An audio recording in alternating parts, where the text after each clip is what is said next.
Hello everyone, topic है pulse oximeter.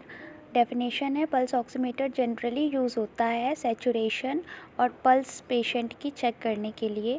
कोई भी पेशेंट है उसकी सैचुरेशन मींस SpO2 और पल्स को चेक करने के लिए हम पल्स ऑक्सीमीटर का यूज़ करते हैं। इसकी एक टेक्निक होती है, टेक्निक का नाम है स्पेक्ट्रोफोटोमेट्री। स्पेक्ट्रोफोटोमेट्री टेक्निक के द्वारा ही हम पल्स ऑक्सीमीटर से सैचुरेशन और पल्स पेशेंट की चेक करते हैं। नेक्स्ट है लॉ। तो ये बीर लैम्बर्ट लॉ के आधार पर काम करता है। नेक्स्ट है assessment site of pulse. Pulse की क्या क्या असेसमेंट साइट्स होती हैं। सीधी सी बात, पल्स को हम किस किस साइड से ले सकते हैं। तो पहला है फिंगर नेल। जो हाथ में हमारे फिंगर्स होती हैं उनकी नील्स से हम पल्स ऑक्सीमीटर से पल्स चेक कर सकते हैं, SpO2 चेक कर सकते हैं। टो नेल मतलब कि पैर के जो नाखून होते हैं उनसे हम चेक कर सकते हैं। ईयर लोब, हमारे कान में जो लोब्स पाए जाते हैं उससे हम चेक कर सकते हैं। फ्रंट ऑफ हेड, माथे में सामने जो माथा होता है वहाँ से हम पल्स चेक कर सकते हैं। लिप्स से भी हम पल्स ऑक्सीमीटर के द्वारा असेसमेंट कर सकते हैं। The next is normal rates. क्या क्या नॉर्मल रेट्स होते हैं, सैचुरेशन कितना होता है, COPD पेशेंट का कितना होगा, हाइपोक्सिया में कितना होगा। तो नॉर्मल जो पेशेंट होते हैं उनका सैचुरेशन 96 से 100% होता है, नॉर्मल रेंज होती है। COPD पेशेंट है अगर, तो उसका जो सैचुरेशन रेट होगा वो 85 से 90% होगा। हाइपोक्सिया है किसी को या हाइपोक्सिया पेशेंट है तो उसमें लेस देन 90%, मतलब कि 19% से 90% से कम होगा उसका सैचुरेशन।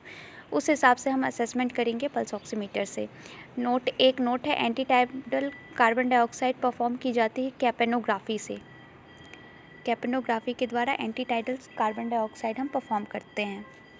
नेक्स्ट है लोअर पल्स ऑक्सीमेट्री। मीन्स किस किस वजह से हमें लो पल्स देखने को मिलेगी, कौन कौन से ऐसे कारण होते हैं जिनकी वजह से हमें लो पल्स देखने को मिलती है। तो अगर कोई भी पेशेंट है उसको शिवरिंग हो रही है, काँप रहा है, तो हमें जब भी हम उसका पल्स लेंगे तो उसको हम वो थोड़ा सा हमें कम ही दिखेगा। कोल्ड है, अगर किसी को ठंड लग रही है तो भी मैं उसका जो पल्स रेट है वो गिरेगा। हाइपोथर्मिया के पेशेंट में, जिसको भी हाइपोथर्मिया है मींस टेम्परेचर डाउन है, तो उसमें भी उस पेशेंट में भी हमें लो पल्स देखने को मिलेगी। शॉक के पेशेंट्स में भी हमें लो पल्स देखने को मिलेगी। सीवियर अनीमिया, अगर सीवियर अनीमिया है किसी पेशेंट को, उसको भी लो पल्स देखने को मिलेगी। नेल पॉलिश, अगर हैंड में नेल पेंट लगा हुआ है एंड देन हम उस नेल पेंट को बिना रिमूव किए पल्स लेते हैं तो भी हमें लो देखने को मिलेगी। डार्क पिगमेंट स्किन, अगर किसी की डार्क पिगमेंटेड स्किन है उसमें भी हमें हल्का लो पल्स देखने को मिलता है। और जो लोग स्मोकिंग करते हैं, जो भी कोई पेशेंट आया है और वो स्मोकिंग करके आ रहा है, तो उस टाइम पर अगर हम लेते हैं पल्स तो वो हमें लो दिखेगी। एडेमा पेरिफेरल के पेशेंट्स में भी हमें लो पल्स देखने को मिलती हैं। नेक्स्ट है हाई पल्स ऑक्सीमेट्री। मींस ऐसे कौन कौन से जगह हैं जहाँ पे हमें हाई पल्स देखने को मिल सकती है। तो कोई भी कार्बोक्सी हेमोग्लोबिन का पेशेंट है उसमें हमें हाई पल्स देखने को मिलेगी। जब भी हम उस पेशेंट का पल्स चेक करेंगे तो हमें हाई देखने को मिलेगा। और कोई भी बर्न पेशेंट है तो उसमें भी हमें हाई पल्स देखने को मिलती हैं। एक और नोट है कि ABG is more reliable rather than pulse oximeter. ABG एक टेस्ट होता है जो कि ज़्यादा रिलेबल होता है पल्स ऑक्सीमीटर से।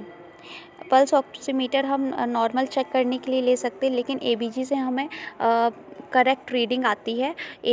ABG एक टेस्ट होता है जो मोर रिलेबल होता है देन पल्स ऑक्सीमीटर से। सो ये था आज का वीडियो। पसंद आया तो लाइक शेयर सब्सक्राइब करें और बने रहिए आगे ऐसे ही वीडियोज़ के साथ। Thank you.